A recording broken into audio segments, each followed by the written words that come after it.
Yes, I'm here to get into a soundtrack and editing analysis of Eyes Wide Shut, which was directed by Stanley Kubrick, released in the year 1999. The way the soundtrack evokes such a minimalist kind of atmospheric quality is just so huge at contributing to such rich layers of psychological depth. It feels like so many ritual compositions which stand out as it just gets more intense throughout the orgy scene. And this is a real haunting scene that happens all throughout, which is deeply eerie and very unsettling in its effect.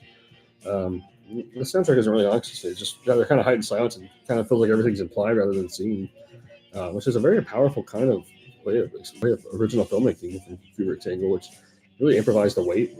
Just all these characters wearing offbeat masks, just making gestures, which just draws so much attention to the visual presentation of questions that's provoked. And there's a real intentional slow pacing about these scenes, and there's a narrative that feels like something subtle and something's very off.